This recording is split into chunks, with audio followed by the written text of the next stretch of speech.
Assalamualaikum warahmatullahi wabarakatuh. Shalom, Om Swastiastu, Namo Buddhaya, salam kebajikan. Selamat siang, salam sejahtera bagi kita semua.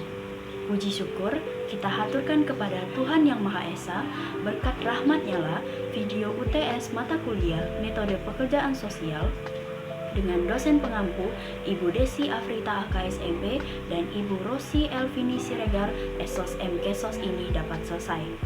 Tak kenal maka tak sayang.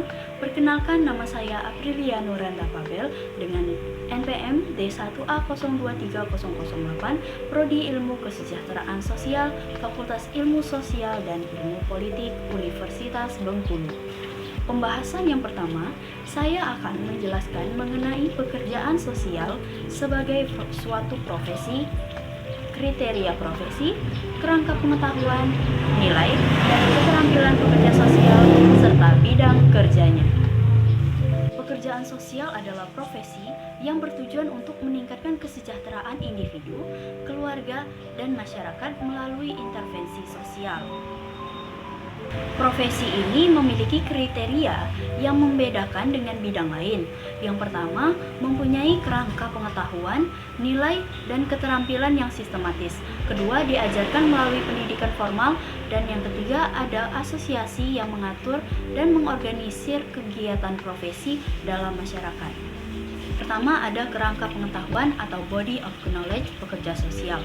Di dalamnya, pengetahuan tentang klien, pengetahuan tentang lingkungan sosial yang berkaitan dengan masyarakat dan kebudayaan, dan pengetahuan tentang profesi pekerja sosial profesional yang meliputi diri, self sebagai pekerja sosial, profesi, dan intervensi. Yang kedua, kerangka nilai atau body of value pekerja sosial. Di dalamnya ada nilai pribadi pekerja sosial, nilai profesi pekerjaan sosial, nilai klien atau kelompok klien, dan nilai masyarakat. Yang ketiga, ada kerangka keterampilan atau body of skill pekerja sosial. Di dalamnya terdapat keterampilan praktek yang merupakan perwujudan pengetahuan, knowledge, dan value nilai. Kemudian ada perbedaan utama antara pekerja sosial profesional dan non-profesional adalah pada kepemilikan pengetahuan dan keterampilan yang terorganisasi dalam suatu sistem yang disebut body of theory. Kerangka teori ini hanya dapat diperoleh melalui pendidikan dan pelatihan tinggi atau perguruan tinggi. Kemudian, keterampilan pekerja sosial diekspresikan dalam satu atau lebih metode pekerjaan sosial. Bidang kerja pekerja sosial itu juga banyak sekali, mulai dari beberapa sektor. Salah satunya ada di pelayanan kesejahteraan anak, pekerja sosial medis, pelayanan sosial bagi lansia dan penyandang disabilitas, pengembangan komunitas, konseling keluarga, program pemberdayaan ekonomi, kemudian pelayanan rehabilitasi pasca bencana, advokasi dan edukasi lingkungan, pekerja sosial pendidikan, pelayanan kesehatan jiwa, dan penyalahgunaan narkoba, dan masih banyak lagi. Itu dia untuk pembahasan kita yang pertama. Selanjutnya kita akan masuk ke pembahasan yang kedua. Pembahasan yang kedua menjelaskan keberfungsian sosial sebagai fokus pekerjaan sosial, syarat, tujuan, fungsi, dan tugasnya.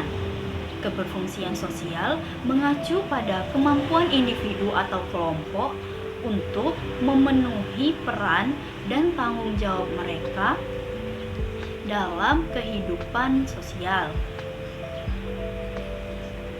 Dalam pekerjaan sosial, seorang peksos tidak hanya melihat klien sebagai satu-satunya target perubahan, tetapi juga lingkungan dan situasi sosial di mana klien berada, termasuk significant others yang mempengaruhi klien.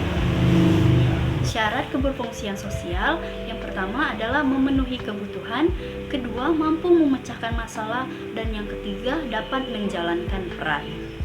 Tujuannya menurut Allen Pinchus dan Minahan tahun 1973, yang pertama meningkatkan kemampuan orang untuk menghadapi tugas-tugas kehidupan dan kemampuan untuk memecahkan masalah-masalah yang dihadapinya. Yang kedua, mengaitkan orang dengan sistem yang menyediakan sumber-sumber, pelayanan-pelayanan, dan kesempatan-kesempatan yang dibutuhkan. Yang ketiga, meningkatkan kemampuan pelaksanaan sistem-sistem tersebut agar lebih efektif dan berperi kemanusiaan. Dan yang keempat, memberikan sumbangan bagi perubahan, perbaikan, perkembangan, kebijakan sosial. Fungsi menurut Leonora Serafika de Guzman dalam Fundamental of Social Work yang pertama ada development. Ini yang di dalamnya pengembangan keberfungsian sosial klien secara optimal, mencakup membangun kembali self-realization dan self-actualization. Yang kedua, preventif, pencegahan, menemukan secara dini, mengontrol dan menghapuskan kondisi-kondisi yang menyebabkan orang tidak mampu berfungsi sosial. Dan yang ketiga ada restoratif, yaitu penyembuhan atau treatment dan rehabilitasi khususnya terhadap kemampuan klien dalam berinteraksi secara positif dan memadai dengan lingkungan sosialnya. Itu dia pembahasan yang kedua. Selanjutnya kita akan masuk pada pembahasan yang ketiga. Pada pembahasan yang ketiga kali ini, di sini saya akan menjelaskan sistem-sistem sumber dalam praktek pekerja sosial. Berikut adalah sistem sumber yang ada dalam praktek pekerja sosial. Itu dia pembahasan yang ketiga. Selanjutnya kita akan masuk ke pembahasan yang terakhir. Baiklah, pada pembahasan yang terakhir adalah tahapan proses pertolongan dalam praktek pekerja sosial serta contoh-contohnya. Di sini saya akan menjelaskan tahapan pertolongan menurut Maxiporin tahun 1975. Menurut Maxiporin, tahap yang pertama ada engagement atau kontrak. Tahap awal pekerja sosial bersama klien menyusun kontrak atau kesepakatan mengenai tujuan, harapan, dan batasan-batasan dalam intervensi. Contohnya, melakukan pertemuan awal terhadap klien dan menjelaskan mengenai tujuan akan dilakukannya intervensi. Tahap yang kedua adalah pengkajian atau asesmen. Pekerja sosial melakukan evaluasi terhadap situasi klien untuk memahami masalah, kebutuhan, dan sumber daya yang tersedia. Contohnya, melakukan wawancara dengan seorang remaja yang mengalami masalah kecanduan narkoba untuk memahami latar belakang, pemicu, dan dampaknya. Pada tahap yang ketiga adalah perencanaan atau planning. Pekerja sosial merancang rencana intervensi yang spesifik berdasarkan hasil pengkajian. Contohnya, menyusun rencana rehabilitasi untuk klien dengan kecanduan yang melibatkan konseling, terapi, dan dukungan keluarga. Pada tahap yang keempat adalah intervensi. Pekerja sosial menerapkan rencana yang telah disusun melalui tindakan langsung seperti konseling, mediasi, atau rujukan ke layanan lain. Contohnya, mendampingi klien ke pusat rehabilitasi atau memberikan konseling keluarga untuk mendukung proses pemulihan. Pada tahap selanjutnya ada evaluasi. Setelah intervensi, pekerja sosial mengevaluasi hasil untuk melihat apakah tujuan yang telah ditetapkan tercapai. Contohnya, mengukur perubahan dalam perilaku klien setelah menjalani terapi dan melihat apakah kecanduan telah berkurang. Dan yang tahap terakhir ada terminasi atau pengakhiran.